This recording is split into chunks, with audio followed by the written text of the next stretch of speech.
Yun guys, magandang hapon. May share ulit ako sa inyo na idea para mas maging effective kayo dito sa factory dito sa Taiwan. Ah, kung gusto mo na magustuhan ka ng amo ng bisor, dapat um, tumuklas ka or dapat madami kang alam sa factory kasi kapag may inuutos sila tapos wala kang alam, isa lang process yung alam mo, mababadshot ka sa kanila. Kaya mas maganda, madami kang alam. Halimbawa, mga 5 months ka na dito, try to tumingin ka sa ibang proseso habang nandun ka sa process mo, sa pinakamababang process. Tumingin ka sa kanila, doon sa medyo mataas. Medyo, kunyari, sila kasi yung may mga increase. Yung may pwesto na may increase. Yung medyo mataas sa'yo. Habang nasa process ka, kailangan dapat laging habang nasa process ka, tumingin ka muna doon sa ginagawa mo, baka sumablay din. Pero magagamay mo naman yun eh. Makukuha mo din yung diskarte, mapoprogram din sa iyo yung ginagawa mo.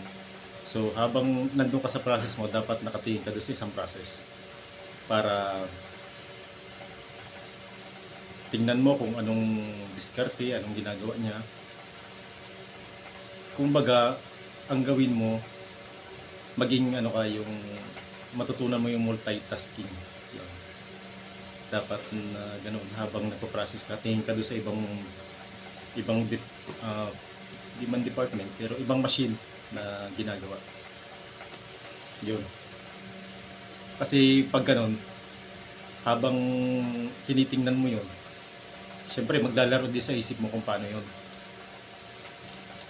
Tapos, ayun, yung mga ibang bagay pa na itinuturo sa'yo, dapat try mong matutunan. Para pag ikaw yung sinalpak dun, sa process na yun, alam mo na, magagawa mo na siya. Testing ka lang, testing, kahit nagkakamali ka, testing pa din. Huwag ka sumuko hanggat makuha mo yung process. Kasi sa example, sa factory namin, madaming process.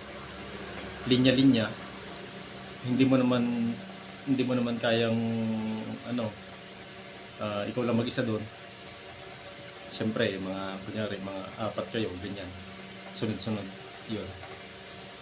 Habang nandun ka sa pinakamababa, tingnan mo yung medyo mataas na gawain para maging, bumango ka sa amo, sa bisor. Ganun. Kasi, meron sa amin na si Kuya Boy, alam niya talaga lahat. Kaya, malapit ang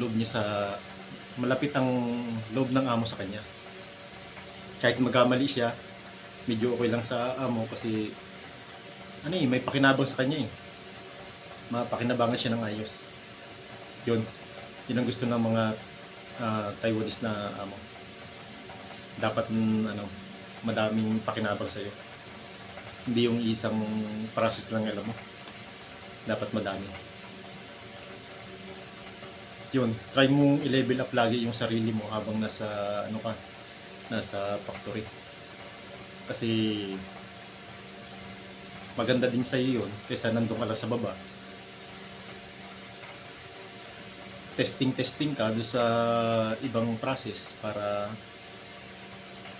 pag ikaw na yung sinalpak doon, bigla kang intusan ng amo or ng bisor, madali kang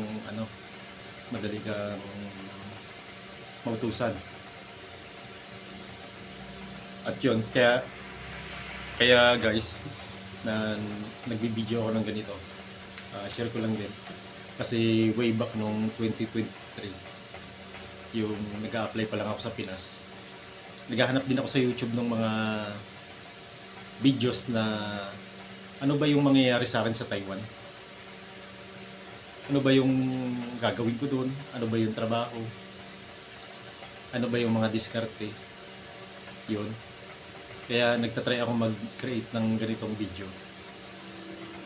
Tapos yung mga video ko nilalagay ko din sa YouTube para makatulong.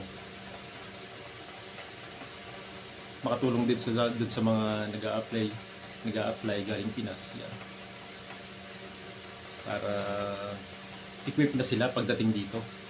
Hindi yung katulad nung punta namin, yung punta ko, masya ka talaga pagdating mo dito. Kasi sa hirap ng trabaho. Pero yung hirap, mas sanay ka din pala dun. Kakayanin mo din yung hirap. Ayun, kailangan mo talaga guys i-improve yung sarili mo hanggang sa madami ka nang malaman sa sa factory. Ang yung iba ayaw ng madaming alam, pero mas maganda talaga madami kang alam para pogi points yun sa amo. Ibig sabihin may pakinabang ka, hindi ka basta-basta nila bibitawan kasi nga madami kang alam eh.